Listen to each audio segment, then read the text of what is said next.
Come, gather round, class. I've built in self-repairing armor, nano-liquid circuitry, full-spectrum scanning, and a bunch of other big words. What else does it do? Well, lucky for you, I wrote you an instruction manual. Yay! I'll look at this later.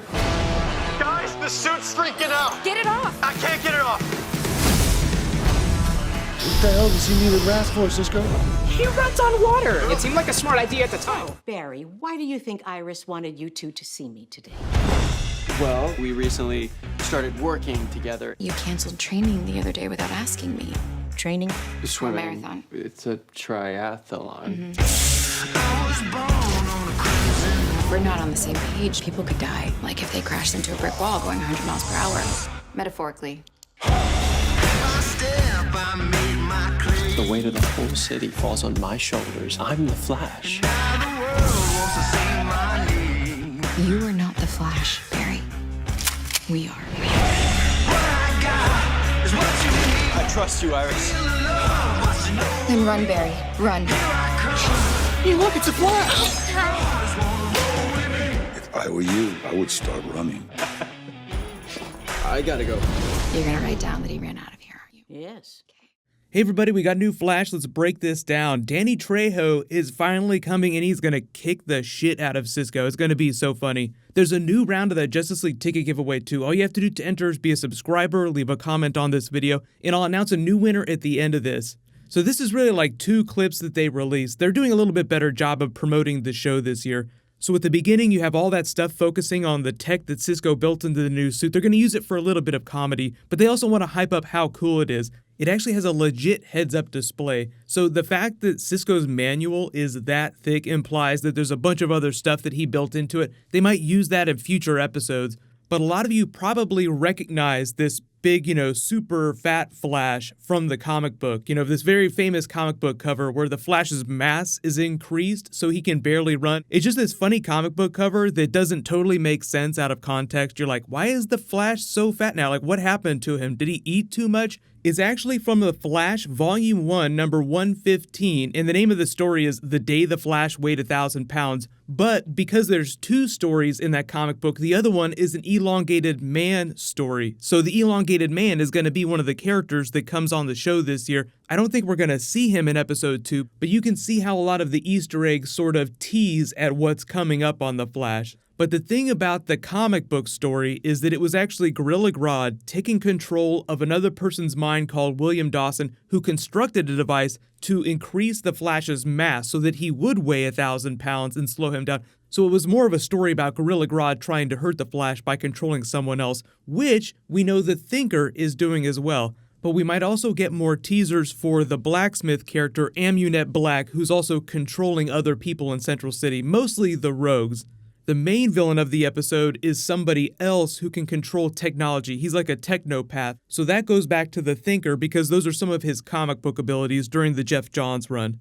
But I think I've said it in videos before where a lot of the villains and the problems that Barry faces are sort of teeing up ideas that will be important later on when he fights the Thinker directly.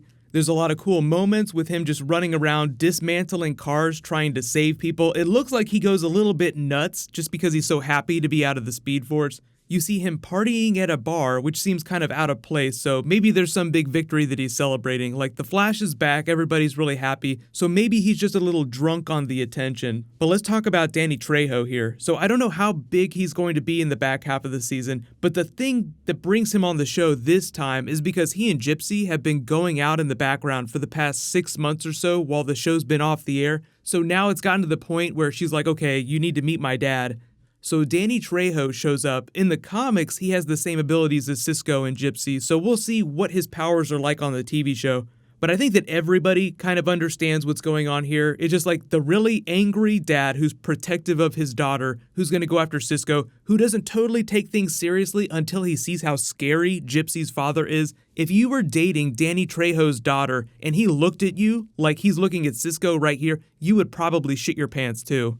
We also see Earth 2 Harrison Wells, who's coming back and looks like he's explaining something to Wally. This is probably him telling him what's going on with Jesse Quick, and I think there might be some sort of breakup situation to explain why she's not going to be on the show the first half of the season, or if she is, it's going to be very briefly. As far as I know, the actress who plays Jesse Quick has not been seen on set, so I don't know when she's going to come back, but she will come back eventually.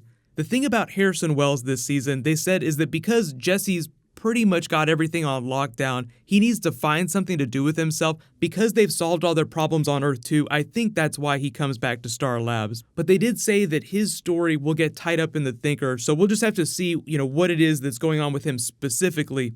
This mummy looks a little bit out of place, so we'll have to see if there's some weird explanation for this, like if it's a legit mummy, or if it has something to do with the villain of the episode and it's like an animatronic dummy, and the villain is controlling the technology inside of it.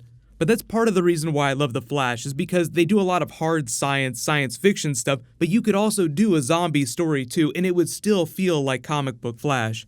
So as far as the therapy stuff goes, I don't know how much they're using this for comedy and whether or not it'll turn into more of a Sopranos therapy thing, but because of the lighter tone of the season, I'm expecting them to just use it to deal with Iris's new position and how Barry integrates her into the team. Because while he was away, they sort of had their new Team Flash, and now that he's back and crazy overpowered, he's just trying to do everything by himself, which will of course end in disaster. That kind of feels like something the Thinker would really enjoy, the Flash being all by himself. Usually the character's strengths on all these TV shows are their teams, so things go off the rails when they go rogue and try to do things by themselves.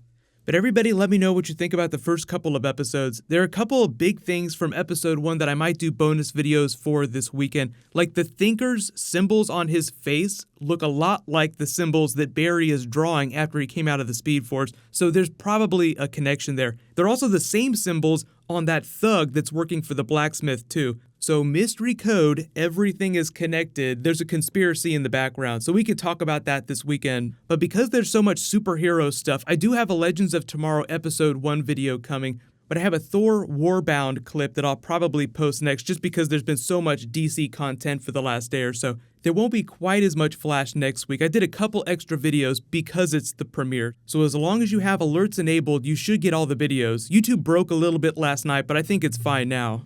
Congratulations to the latest giveaway winner, George Keith. Please private message me on the back end of my channel so I can get your contact details. I'll name a new winner when I post that Legends of Tomorrow video later tonight.